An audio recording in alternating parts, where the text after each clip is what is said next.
So ముఖ్యంగా చూసినప్పుడు అసలు వీటన్నిటికీ కారణం మ్యాక్సిమం ఈ పైల్స్ ఫిషర్స్ చూసినట్లయితే ముఖ్యమైన కారణం లైఫ్ స్టైల్ అనమాట. మనం తీసుకునే ఆహారపు అలవాట్లు ప్లస్ మనం చేసే విహారాల వల్లనే జనరల్గా ఈ పైల్స్ ఫిషర్స్ అనేవి జరుగుతూ ఉంటాయి. ఫర్ ఎగ్జాంపుల్ ఫిషర్ చూసినప్పుడు ఏమైందంటే మోషన్ వచ్చే మార్గం లోపల మోషన్ బాగా గట్టిగా పాస్ అవ్వడం వల్ల ఏర్పడే కట్నే ఫిషర్ అంటారు.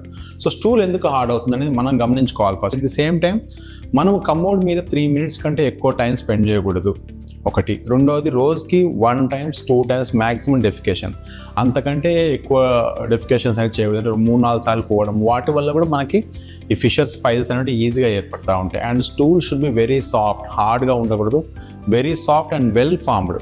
అంటే లూజ్గా ఉండకూడదు మోషను, అలా అని పతలాగా జిగట కావడం ఇట్లాంటివి ఏమి ఉండకూడదు. మోషన్ అనేది వెల్ ఫార్మ్డ్గా ఉండాలి. అండ్ వీటితో పాటు మనకి మజ్జిగ అనేది చాలా ఇంపార్టెంట్ అనమాట. సో పెరుగు తినే కంటే కూడా మీరు మజ్జిగని అంటే 1:4 రేషియోలో మజ్జిగ ప్రిపేర్ చేసుకొని రెగ్యులర్గా ఒక 2-3 గ్లాసెస్ కానీ మనం తాగినట్లయితే డెఫినెట్గా ఈ మలద్వార సమస్యలు అనేటివి లేకుండా చూసుకోవచ్చు.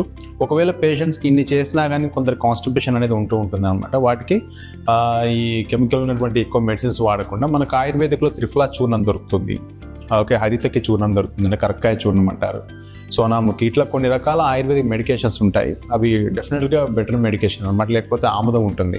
సో రెగ్యులర్గా వీటిని మనం కొంచెం నైట్ పడుకునేటప్పుడు కానీ వేసుకున్నట్లయితే ఈజీగా మనకి మోషన్ అనేది ఈజీగా పాస్ అవుతుంది అనమాట. అండ్ మోర్ ఓవర్ చాలామంది చెప్తా ఉంటారు ఈ నైట్ పూట ఎప్పుడు వేసుకోవాలి, ఇది మోషన్ వెళ్ళి నైట్ పడుకునేటప్పుడు వేసుకోవాలన్నా ఎప్పుడు వేసుకోవాలి. జనరల్గా మీరు ఫర్ ఎగ్జాంపుల్ మీరు 9 o'clock కానీ పడుకుంటట్లు అనుకోండి, మీరు 6-7 కానీ ఇది వేసుకున్నట్లయితే మార్నింగ్కి కరెక్ట్గా మీకు స్టిమ్యులేషన్ అనేది స్టార్ట్ అవుతుంది అనమాట.